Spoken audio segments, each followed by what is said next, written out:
Graça e paz, povo de Deus. Que bom que nós estamos aqui reunidos novamente, pela graça do Senhor Jesus. Foi uma semana rica, uma semana abençoada, apesar de estarmos ainda em nossas casas, em quarentena.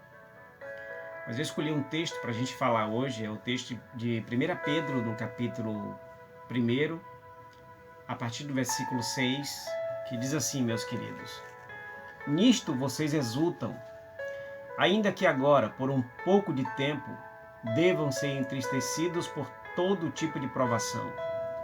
Assim acontece para que fique comprovado que a fé que vocês têm, muito mais valiosa do que o ouro, que perece, mesmo que refinado pelo fogo, ela é genuína e resultará em louvor, glória e honra quando Jesus Cristo for revelado.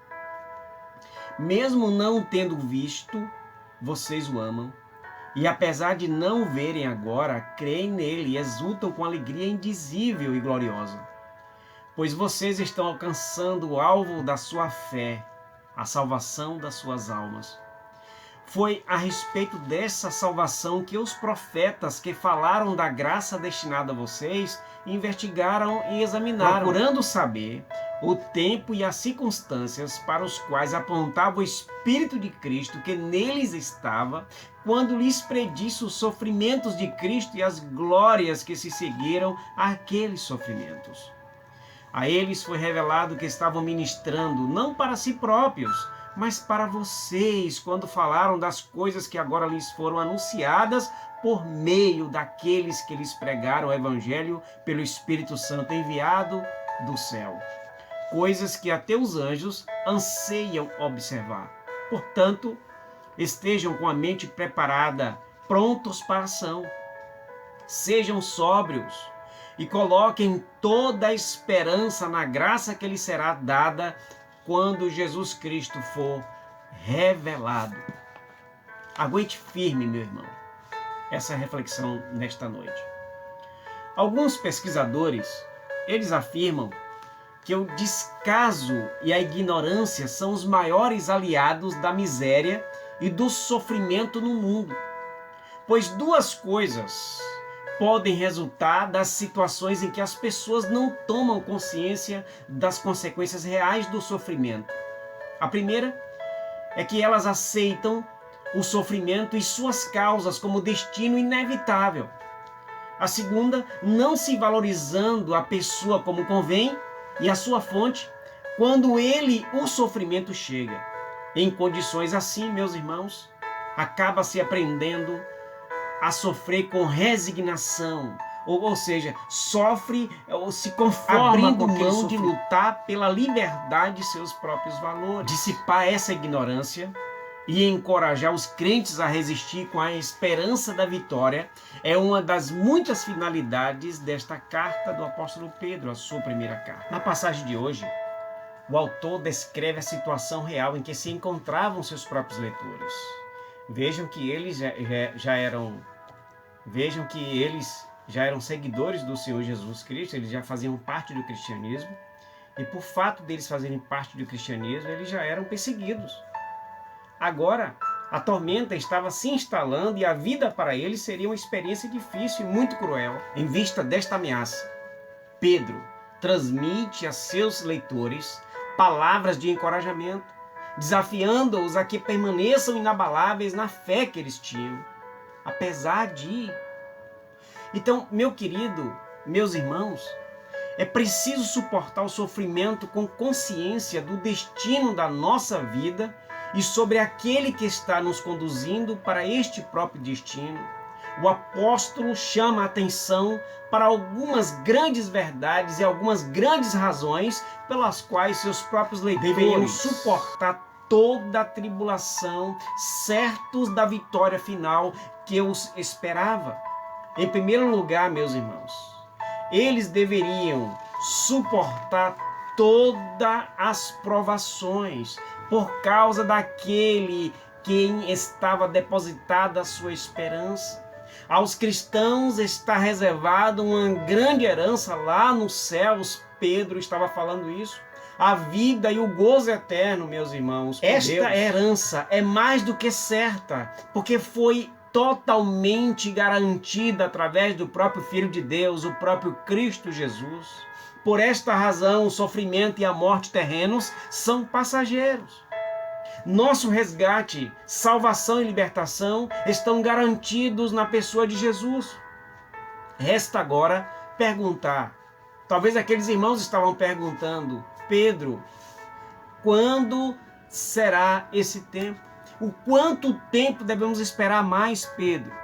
Quando ocorrerá esse tempo, meu querido Pedro? Quando isso terá o seu próprio fim? No versículo 6, o versículo que nós lemos na Bíblia, na palavra do Senhor, o apóstolo usa uma expressão: é possível que por um pouco de tempo sejais contristados com várias tentações. Na língua original grega, o sentido que Pedro queria passar para aqueles irmãos, conforme disse William Becker, quando o mal chegar a pior. Isto é, quando se chegar ao limite da resistência, Deus vai agir. Temos aqui então a ideia, meu querido, de que o sofrimento acompanharia a fé e a vida dos cristãos e aumentaria de tempo em tempo ao longo dos anos, exatamente como ocorreu nos 3 primeiros séculos do cristianismo.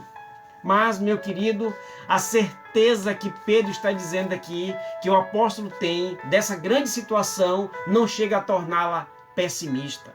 Por quê? Porque Pedro ele convoca os cristãos a lutar embalados na esperança de que quando as coisas chegarem ao limite insuportável, entrará em cena o poder de Jesus Cristo. Quando Pedro estava querendo lembrar para aqueles irmãos, meus queridos, olha, não se preocupem, porque o nosso Deus, ele vai agir, ele já está agindo na vida de vocês, mas o insuportável de vocês é o momento que Deus, o poder de Cristo, vai agir no meio de vós. Para o cristão, tanto a perseguição quanto os problemas e as aflições nunca serão o desfecho final de uma vida. Pois, no fim de tudo isso, o aguarda a glória que está reservada aos que permanecerem fiéis em Jesus. Porque em matéria de sofrimento, torna-se miserável a vida de quem tem de suportá-lo sem ter algo em que depositar sua própria esperança. Mas para o cristão, não.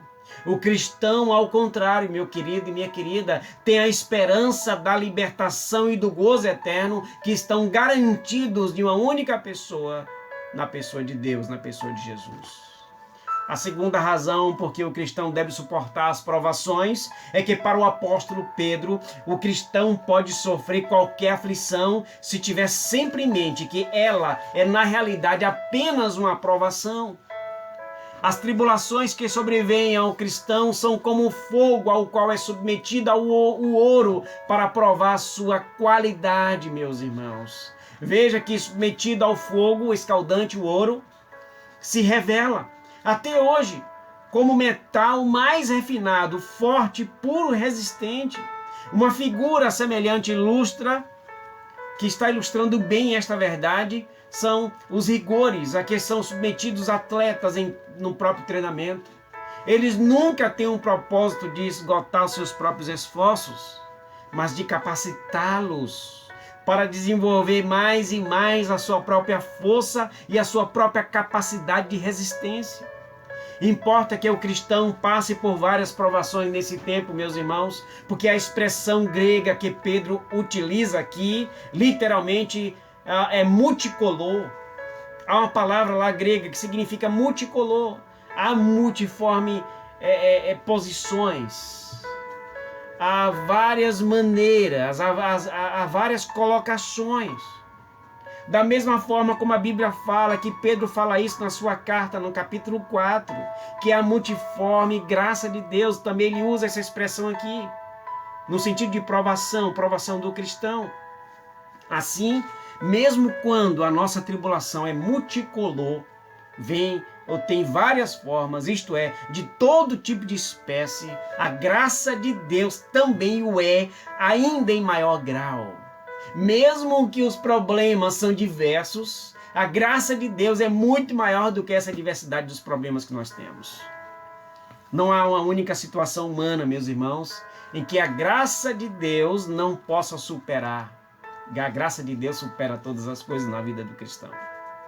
Não importa o que na vida estejamos sofrendo ou estejamos passando nesse problema pelo caos que estamos vivendo em nossa cidade, em nosso Brasil, em nossa Bahia ou no mundo inteiro, porque a graça de Deus é tudo aquilo que nos capacita a vencer todas as situações adversas. O comentador William Becker oferece este argumento sobre esta passagem, quando ele diz assim: há uma graça para enfrentar cada prova e não há prova que não tenha a sua graça da parte de Deus. Meus irmãos, a última razão que o apóstolo Pedro oferece para encorajar os seus próprios leitores daquela carta de 1 Pedro, a consciência e a certeza da vitória, é que quando Cristo vier, meus irmãos, a última razão que o apóstolo Pedro oferece para encorajar os seus próprios leitores, aqueles irmãos que estavam lendo a carta, aqueles irmãos pela qual a carta foi direcionada, para encorajar os seus leitores a consciência e a certeza desta vitória que ele já tem, é que o Cristo, ou quando o Cristo vier pela segunda vez, os fiéis receberão louvor, honra e toda a glória que já está separada para eles, meus irmãos.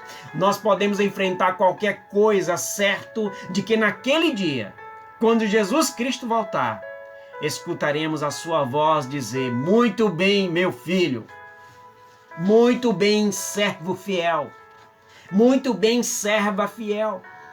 Esse é o segredo da resistência quando a vida se torna dura e a fé difícil de honrar, meus irmãos. Estamos vivendo esse tempo agora. Podemos e devemos resistir acima de tudo por causa daquele em quem temos posta a nossa esperança, que permite que cada aflição seja uma oportunidade de provação e fortalecimento da nossa própria fé. Meu querido, Deus, Ele pode usar o insuportável para trazer luz a algo para a nossa própria consciência, para a nossa própria mente, para a nossa própria vida. Em boa hora, a Bíblia diz que Ele virá para dizer muito bem a todos os seus próprios filhos, fiéis seguidores. Agora é um tempo que Deus está refinando, que Deus está trazendo à nossa memória, que Deus está nos relembrando de tudo aquilo que nós temos e fazemos para Deus. O que o apóstolo Pedro está dizendo no versículo 13: por isso, cingindo os lombos do vosso entendimento, sede sóbrios e esperai inteiramente na graça que vos está sendo trazida na revelação de Jesus Cristo. O seguidor de Cristo não deve perder-se em meio a sonhos acerca do próprio futuro.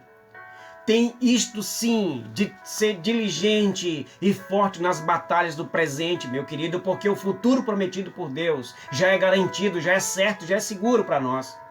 Esta é mais do que uma suficiente razão para o cristão despir-se de todo tipo de engano mental, dos enganosos discursos da razão incrédula e das falsas afirmações de fé sem sentido, para que nada jamais possa nos arrebatar a razão da esperança que já está em nós. Pela razão, o apóstolo ele está convidando a sobriedade, no sentido de que devemos manter saudáveis as nossas mentes, não entorpecidas pela embriaguez das nossas próprias emoções enganosas, que são promovidas e apregoadas pela religião dos próprios homens. Meu querido e minha querida, a própria palavra que perseverança significa capacidade de aguentar ou manter-se firme em face de dificuldades. O próprio Paulo, ele disse lá em Romanos capítulo 5, e não somente isto, meus irmãos, mas exultemos enquanto em tribulações, visto que sabemos que tribulação produz perseverança. Persevere, meu querido. Persevere. Eu quero concluir esta palavra desta noite, apresentando a vocês uma pequena ilustração que fala sobre a formiga.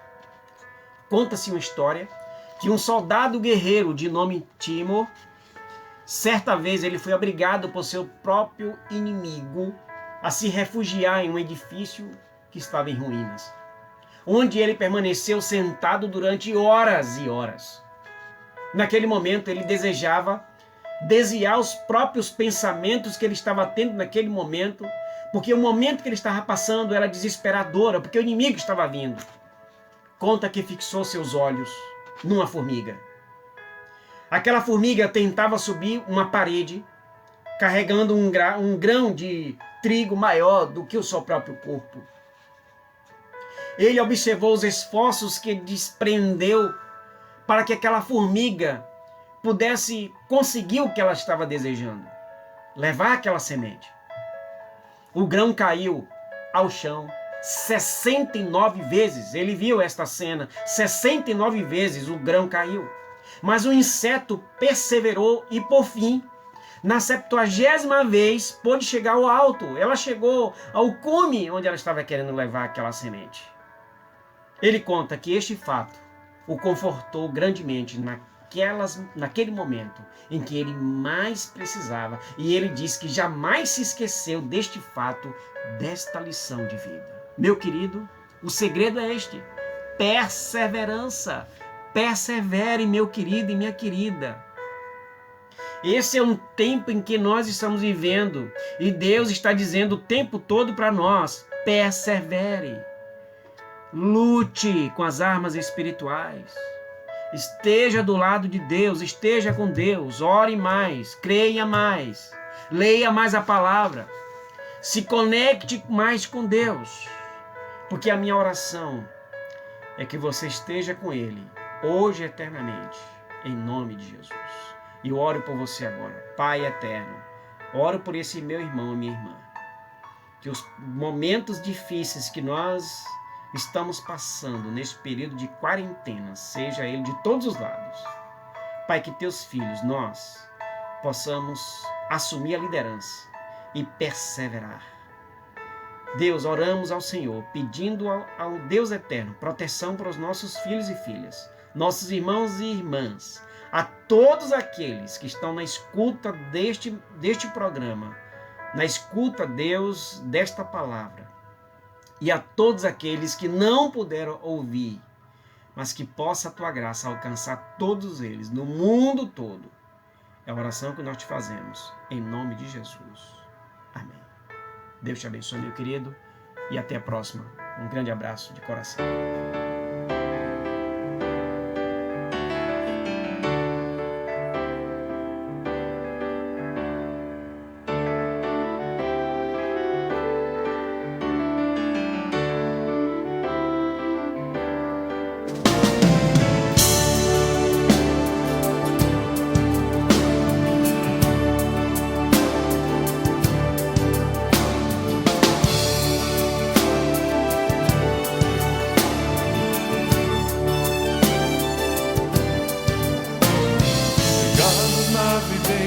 Vamos frutificar, alimento no tronco jamais faltará. Somos ramos que brotam no tronco que é o Senhor, comendo do pão e bebendo da fonte de amor. Ligados na videira, vamos frutificar, alimento no tronco jamais faltará.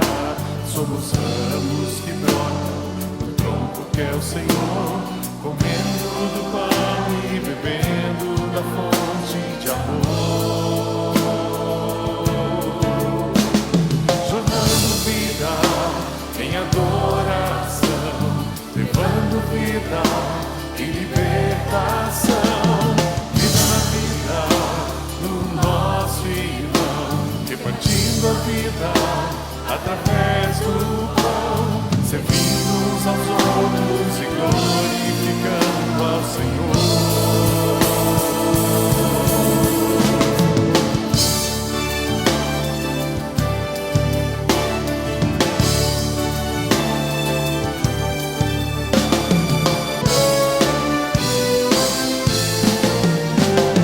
Ligados na videira, vamos frutificar, alimento no tronco jamais faltará. Somos ramos que brotam no tronco que é o Senhor, comendo do pão e bebendo da fonte de amor. Ligados na videira vamos frutificar, alimento no tronco jamais faltará. Somos ramos